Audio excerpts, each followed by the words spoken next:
The conclusion I've come to is that identity politics is a gateway drug to actual racism. So now that we're 3+ years into this, do you think the damage has been done regardless at a certain level? That even if somehow Brexit is pulled off and it limps out, that the faith in the system will have been so beaten? And from my friends that are British, most of them actually were pro-Brexit, and they're so deeply depressed about how this whole situation has been dealt with that it almost seems to me that no matter what happens now, that is going to be very hard to reset. I think that's absolutely a key question, which is whether they've already gone too far. I flit from day to day about whether Brexit will happen or not. But then I also think precisely that, even if it does happen now, have we gone too far down the route of anti-democracy? Because it's extraordinary, and to a lot of American people and other non-British people, it will be difficult to comprehend just how extraordinary it's been. But for more than 3 years, the majority of people in the UK, the majority of voters, have been subjected to relentless daily abuse. We've been told we are ignorant, we are stupid, we are racist, we are xenophobic, we are driven by a hatred of foreigners, we are driven by a hatred of immigration. We've been told basically that we're scum. Yeah. And then, by the way, you have your police departments in London tweeting out that we should be watching people for hate speech and a whole bunch of other things. That's right. So at the exact same time, there is this constant policing of what we say and how we express ourselves. And so there are millions and millions of people in the UK who just feel completely beaten down and abused and treated like crap, to be frank, by the political class, by the political elites, and they've had enough of it. But the question arises of how they respond to that. Will they respond to that by saying, we give up? Or will they respond to that by saying, we're going to fight back? And that's the key question of the moment in the UK, and I think across the Western world, in fact. And Nigel Farage, I interviewed Nigel Farage on my podcast a few months ago, and he made the point that the two choices facing the British population at the moment is anarchy or apathy. Do you respond to this non-stop abuse from the woke elites by being anarchist and saying, well, screw you, we're going to keep fighting for this thing that we want? Or do you respond to it by being apathetic and saying, you win, we give up? And I see that dilemma, that choice, repeated, in fact, across the Western world, which is, do ordinary people respond to the relentless harassment of them by the political class and the media class and the woke class? Do they respond to that by saying, well, no, we don't accept this, and we're going to keep pushing it back against your eccentric, crazy political worldview? Or do they respond to it by saying, we're going to slink off into our own lives and give up on politics entirely? That, I think, is the crossroads that the West is at. Yeah, that seems to be it for everybody. Yeah. Whether you're dealing with Brexit or even what's going on here, which are you going to get engaged, and where does that lead you, and how crazy will you have made those people in a certain way if you've treated them so deplorably this entire time? So obviously I wanted to bring up Farage in this. I've met him a few times. We had lunch in London. I found him to be exactly the way he is publicly, which is boisterous and passionate and all of those things, and sort of endlessly overjoyed, but yet he's dealing with all sorts of nonsense. All I sensed from him, though, really sort of at the political level, was that he wants his people to be free. That was really all I got from him. Do you think there is more to it than that, or do you think that is enough? And he won the other election just in the last 2 months. Where does this sort of place him? So Nigel Farage, his most recent outlet is the Brexit Party. So he has set up a new political party called the Brexit Party, and they won the European Union elections. I mean, this is how outrageous. And it was they were formed 3 weeks before or something crazy? A few weeks before, and they won. They got more than 5 million votes. They beat the Conservative Party, they beat the Labour Party, they beat the Liberal Democrat Party, which are the three main parties in the UK. Beat all of them, and they won. And they are now the largest political party in the European Parliament. from across the whole of Europe. They are the largest party. That is how strong the sentiment is in the UK for Brexit. People are still voting for Brexit again and again at every opportunity they get.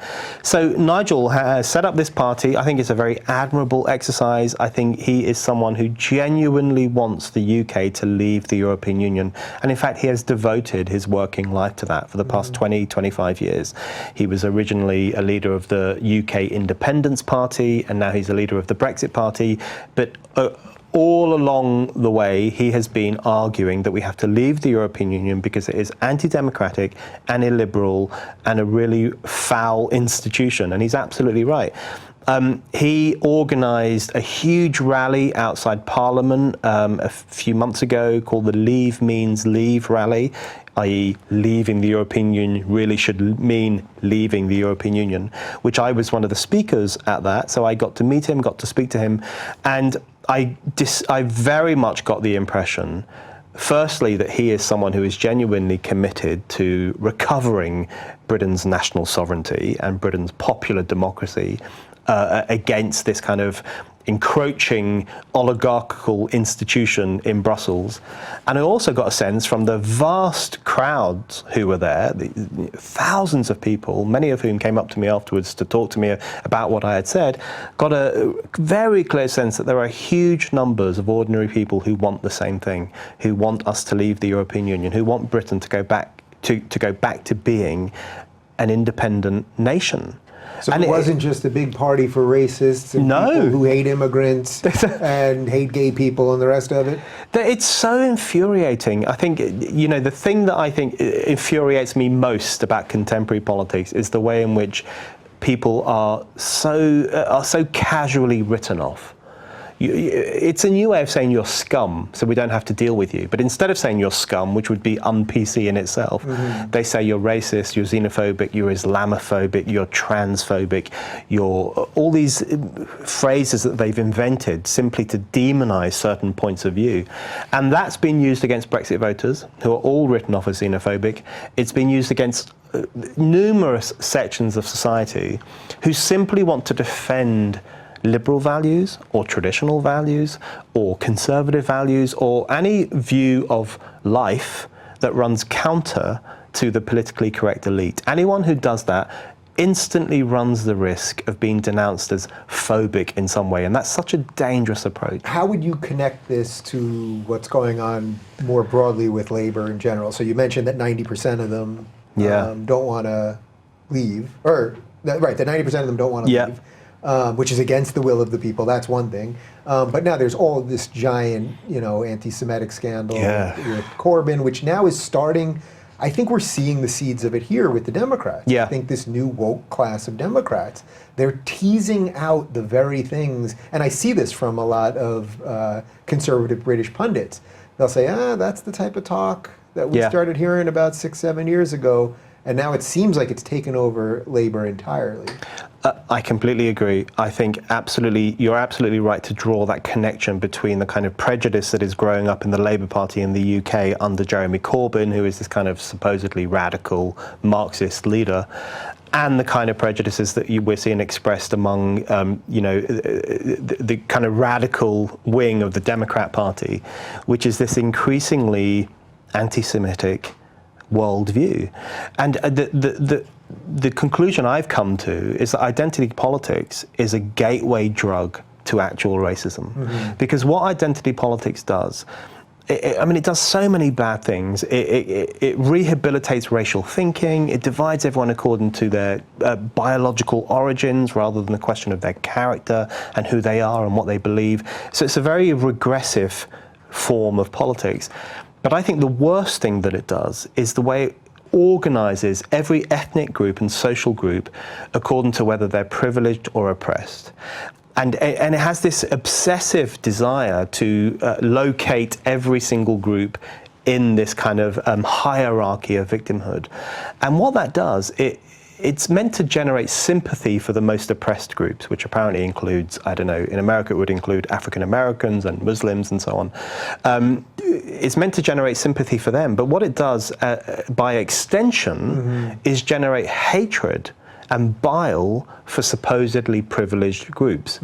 White men, straight men, cis people, I don't use the word cis, but they do use the word cis, and Jews. Yeah. Because what these racist identitarians have done, they have decided in their infinite wisdom that the idea that the Jews are victims is over-egged and exaggerated and not really accurate anymore. And in fact, we have to relocate the Jews away from this good group, i.e. victims, into this bad group, i.e. privileged people. And as a consequence of that, a lot of the bile that these people throw out, the racist bile, I would say, is targeted at not only white men and cis people and so on, but also at Jewish people. So I think actually the contemporary anti-Semitism is not a product of the politics of racial superiority as it was in the 1930s and the 1940s. It's a product of the politics of identity. It's a product of woke politics, which has this kind of myopic urge to divide all these groups according to whether they are deserving of our sympathy or deserving of our hatred. It's so interesting, this idea that if you supposedly care about this group that you view lower, that is lower in the hierarchy, that it can't just be about that. It has to then, just the way human nature is, it has to be about hating somebody else. That's exactly right. And what it mostly ends up doing, I would argue, is it's probably 80% focused on the hatred of that group, whatever that group might be, and 20% ends up being left on these people, and usually with the wrong solutions. Absolutely at the right. same time. And we see this now in America. You know, we're having all these things with Harvard, and they didn't want a certain amount of Asian people there, so they started having quotas, and we're literally punishing Asian people for working hard and focusing on family and education. No one gave Asian people anything when they came here, just like no one gave Irish people or Italian people or Jewish people or anyone anything. You get here and you're here. Good luck. I think that's absolutely right. And if anything, I think it might even be more than 80% as their focus of hatred. I was trying to be nice. You're being very balanced there, but I think that's right. It's you know, everyone loses out as a consequence of the hierarchy of victimhood. Obviously, the privileged groups, the supposedly privileged groups, lose out because they are the subjects of hatred. It's acceptable to hate them. In fact, it's socially responsible to hate them. It's socially responsible to hate white men. Is it crazy when you hear some of these people? What I see on the Twitter version of this is that what's coming soon enough, within 10 years, will actually be laws against these people that will punish these people. Yeah, I would not. And I think if I would have heard that 3 years ago, it would have sounded crazy. Now it's starting to sound kind of right, that if really the ideas of labor and what's being born out of our Democrats coming now, it won't just be about, oh, we want everybody to take from some and give to others just for tax purposes, but it'll be about more proactive ways to punish certain people. And now, we're talking about reparations now and a whole slew of other things. I think that's already happening in some ways, where you have a situation where, on campuses, on universities, and in other areas of life, you have affirmative action and other measures, many of which started out with good intentions, which are now being used to elevate certain social groups and to demean or handicap other social groups. So I think we're already seeing the origins of that, and I think it will go further and further. One of my big problems with this culture of hatred towards certain privileged groups is that it's so anti-intellectual. It's so wrong. So for example, white men, it's absolutely acceptable and in fact cherished to hate white men. And you think to yourself, well, hold on, white men includes very poor people, hardworking people, the man who cleans your toilet, the man who fixes things in your house when they go wrong. It includes firefighters who will save your life, you ungrateful idiots, if anything bad happens. It includes soldiers, it includes all these people. And then it includes incredibly wealthy people, the minority, people who run businesses, people who are bosses and so on. So what the politics of identity does, I think one of the key things it does, it completely erases the question of class. It completely erases the question of who has things and who doesn't have things. And as someone who comes from the left traditionally, I find that really worrying, where a whole swathe of people is just categorized as bad on the basis of the color of their skin, with no discussion about the divisions within that group of people in terms of class, in terms of influence, in terms of work and everything else. So to me, it's just as bad as when I was growing up, and people would do the same in relation to black people. They would say all black people are questionable by the basis that they have a certain skin color. That was wrong, that was wicked, that was an evil approach to life, because it didn't take into consideration the fact that there are vastly different kinds of black people. The majority of them are good, hardworking, decent people, and if some are committing crimes, it tends to be a minority, it tends to be a specific problem. So it was racist to suggest that all black people were a problem. I similarly think it's racist or it's racially charged to suggest that white men are a bad thing. It doesn't take into consideration the fact that there are vast moral, class, political differences in this swathe of people. So since this woke monster, that's what I always call it, it's a monster, it's sort of an amorphous monster that you can't quite shape or fully understand because it's always changing and changing the rules and all those things. But because it doesn't seem to really be going anywhere, let's say, do you think that the populist movements that are now rising up all over Europe are the only way to get out of this? And are you worried about that, where that could potentially lead? Because I think this is a little bit where every time you talk about populism, you start talking about nationalism, then next thing you know, people think you're talking about ethno-nationalism, and there's this weird sliding scale. So maybe if you could kind of break down how you view those different movements. Well, I'm very pro-populist. I'm very anti-ethno-nationalism. And I don't think there's a contradiction between those two things at all. Okay, so can you just lay those out? Yeah, so I think populism is an incredibly positive moment. Now, that doesn't mean that all the populist movements around the world are good. Some of them are good. Some of them are very questionable. Some of them have bad ideas. But I do think all of them, in the round, represent a rebellion against the technocratic, politically correct elites that have risen up over the past 30 years. And we can see this with the vote for Brexit. The vote for Brexit was a very clear statement of opposition to the bureaucratic elites that run the United Kingdom. We can see it with the Gilets jaunes in France, who have been protesting on the streets every single week for about 30 weeks now. I mean, for a long period of time.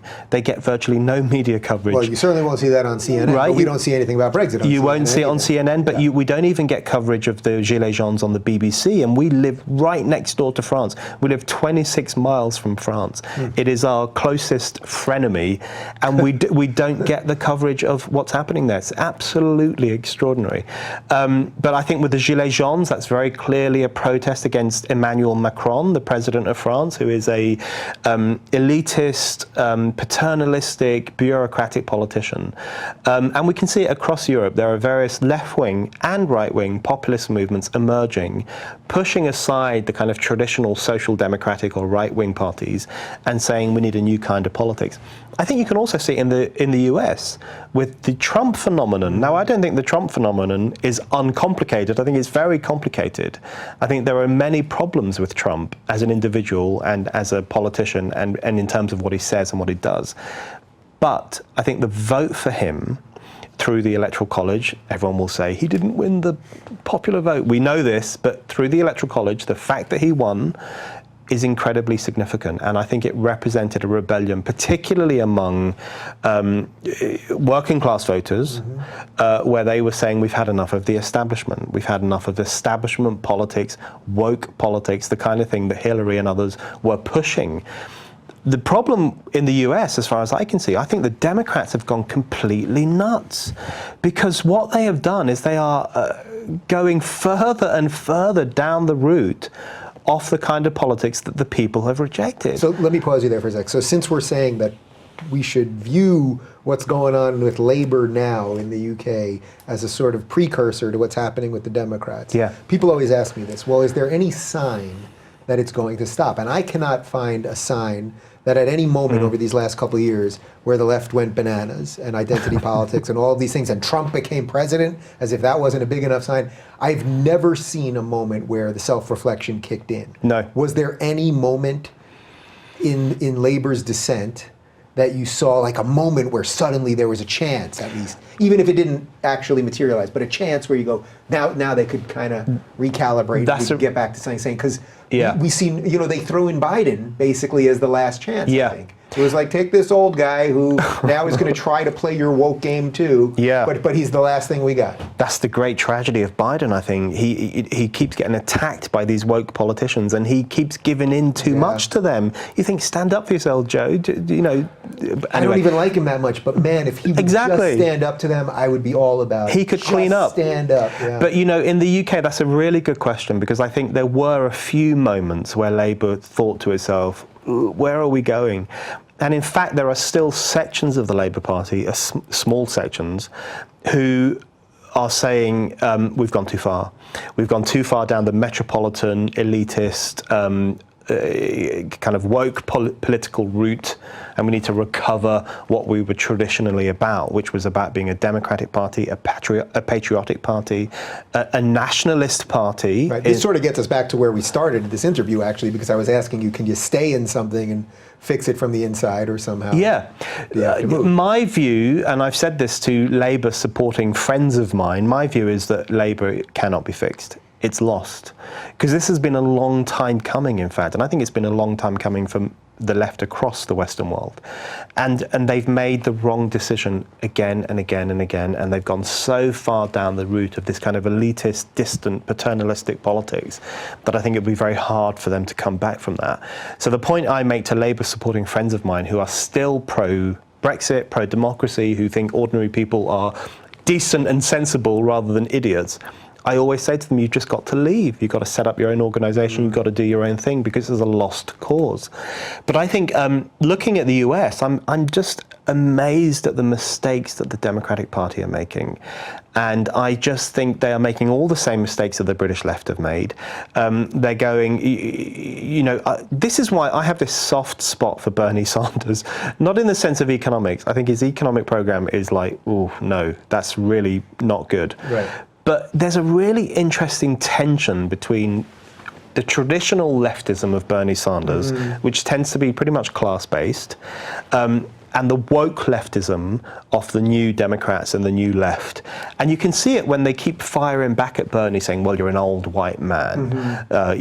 We don't need another old white man. We need a young black woman who apparently is superior by dint of her racial origins. Right. But would you say that's karma in a little way? Because I've been saying it for about 3 years. Like, it's not that they're just going to pass on him, and all the polls are showing that now. He's lost all his mojo. Yeah. It's not just that, because he's yesterday's news and he's a straight white man. It's that they're going to have to destroy him in the process, too. Absolutely. They have to vengefully destroy him. Yeah. And watching that happen is going to be, well, it gets to what we talked about before, about it's not about saving the 20%, how do you help them, it's how do you destroy the other thing. And they're going to have to do it. And it's going to, in a weird way, I'm going to sort of enjoy them doing it. As you know what I mean? Like, I don't inherently, that's not how I am really. Yeah.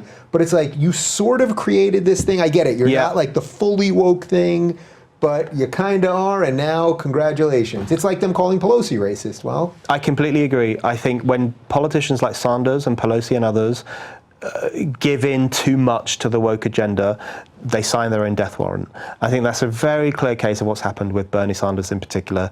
I think back to that turning point, in fact, when he was accosted by Black Lives Matters activists, and he invited them onto stage, and they let them speak. Event. Right? And what he should have said is, no, shut the hell up, I'm talking, you can ask questions at the end. And he would have got so much support among ordinary people if he had taken that approach to these arrogant people who thought that by dint of their origins and their beliefs that they had the right to swan onto any stage and express themselves.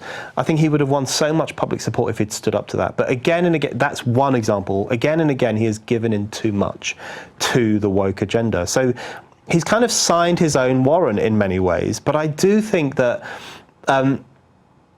if he were to break away, if he were to say, I don't care about your skin color, I don't care about your sex, I don't care about your gender, I don't care about your sexuality, I care about what you believe, I care about where you stand on political questions and economic questions, and that's all that I'm going to judge you by, I think he'd win a lot of support. And in some ways, that's what Trump did. Because I think that's sort of too late for them. It's too late. Yes, I think it could be too late. I think if he had done that, he would have won a lot of support. But he made the wrong judgments on so many different issues. So basically that there was a moment maybe along the road before it went completely bananas where it's at now. But I always find it fascinating that Trump has always been quite sympathetic to Bernie Sanders. And Clever move. Right? Very clever move. I think actually, bizarrely, they have something in common, which is a desire to rise above the kind of bullshit, woke, crappy PC politics and to speak directly to ordinary people and say, well, what is really concerning you? What are the real issues in your lives? Let's talk about those. Trump has done that more successfully than Bernie Sanders. I say this as someone who is not pro-Trump, but he has done it more successfully because Bernie has given in too much to the other distracting authoritarian PC agendas. But there was a commonality between these two men, which was how can we go above this bad politics, which has taken the Western world by grip, and talk to ordinary people about what's concerning them and their everyday lives. Both of those had that instinct. I think Bernie has jettisoned that instinct and has gone too far down the woke route. So I think you're absolutely, people want to take kind of karma retribution in the fact that he's going to be destroyed, I think that's fine because he made bad choices. Yeah, it's just crappy. It just is. But okay, so let's link this back to the populism that you're talking about. So I understand that. And then what is either the connection or the disconnection between that and then nationalism and then what then veers into what we should all be worried about, which is actually ethno-nationalism? Yeah, so I think national populism is a pretty good thing because I think the only way democracy can work in a real way, meaningful democracy where everyone, regardless of their station in society, regardless of how much money they have, regardless of how much education they have, everyone has the right to an equal say in how society is organized. I think that's an incredibly important political value. I think in many ways it's the key political value. The only way that value can be upheld is if you have a coherent nation, a nation which is not interfered with too much by outside forces, which is not bossed around by a foreign oligarchy like the European Union, which, by the way, can write laws that us British people must live by, even though we have no direct mechanism for pushing aside the people who write those laws. So it's fundamentally... You don't want to outsource all your freedom to a couple of people in Brussels? Amazing, right? Yeah. So we don't want to outsource our freedom, we don't want to outsource our democratic decision-making processes, but that's what has happened. So I see national populism as an attempt to recover the ideal of democracy. And borders are actually central to the idea of democracy, because if a nation doesn't control its own borders, then it really isn't a nation at all. And if it isn't a nation at all, then it cannot have democracy, which can only really, in any meaningful sense, take place within a nation. Humanity has not thought of any other way that democracy can work other than in a nation. So so somehow people sort of think that borders are somehow against freedom, but actually they're the only things that ensure freedom. Absolutely. Yeah. And I think the right of a nation to police its borders and to control its borders is essential. Now, as it happens, I'm very liberal on the question of immigration. I would like a liberal policy on immigration in the UK and everywhere else. But I think the onus is on me to argue for that in the democratic sphere, rather than having a situation where in Europe, for example, the European Union determines how many migrants countries should take, so that's implicitly anti-democratic.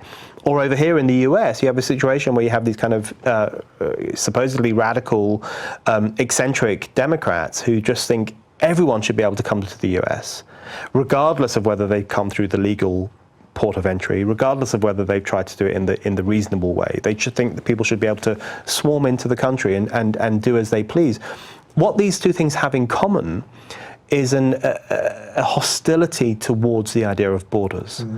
But it's a hostility towards the idea of borders that's not based on freedom, but is based on the idea that the nation is a bad thing, and that democracy is a bad thing, and that we should just throw everything open and allow other people to decide the fate of the country. I think that's fundamentally anti-democratic. So I'm sure you're familiar with Jerome Harzoni and the Virtue of Nationalism, right? Yes. Yeah. So that basically, I think you just summed up his book right. quite eloquently there, that we need these things to protect freedom. So what's the part then that we have to watch out for as these movements rise? Ethno-nationalism is a repugnant idea. It's absolutely a disgusting idea. And I say that as, you know, I live in the United Kingdom, but I'm not originally a British person. My parents were Irish. They came to the UK. I'm a first generation British person.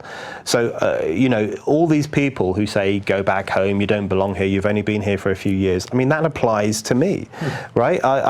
My family has only been in the UK for 45 years or so in terms of when my parents came over. So we're very new arrivals. The idea of ethno-nationalism would expel us instantly, and it would expel so many of the people I grew up with, black people, Asian people, Indian people, Chinese people, all these people who I grew up with, who I know for a fact felt a real sense of attachment to the United Kingdom as a nation, as a political project, as a democracy. So the ugly thing about ethno-nationalism is that it determines citizenship on the basis of race, on the basis of skin color, on the basis of the nativistic idea of where your family comes from. The great sides of the same coin, huh? Sounds awful lot like that identity politics. Exactly, and this is the great, that is such a key point, because the great irony of contemporary politics is the kinship between these horrendous ethno-nationalists who judge everyone by skin color, and these horrendous identitarians who do the exact same thing. And what both sides share in common is this racial obsessiveness, this hyper-racial awareness, where everyone has to be judged according to their pigmentation or other kind of biologically inherited traits. Whereas I think the really progressive thing to do, and I know progressive means something different in the US than it does in Europe, but the really decent thing to do. The really decent thing to do is to judge people not by their skin color, but by their character. I mean, that famous phrase. Somebody said that. Someone, I can't think who it was. Someone said it. That. But, you know, holding on to that idea is so important right now. Character is what counts, belief is what counts, your willingness to commit to the nation and to your community, that's what counts. It doesn't matter what color you are, it doesn't matter what sex you are, it doesn't matter who you sleep with. It's the question of who you are as an individual.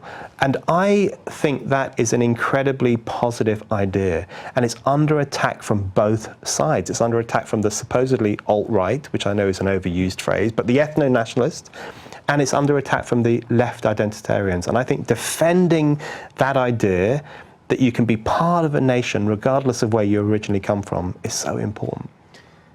We have our work cut out for us. Which is why, unfortunately, I'm going to let you go now, but we will do this again soon. It was definitely sooner than 2 years. Because yes, there's a lot more we can be doing here.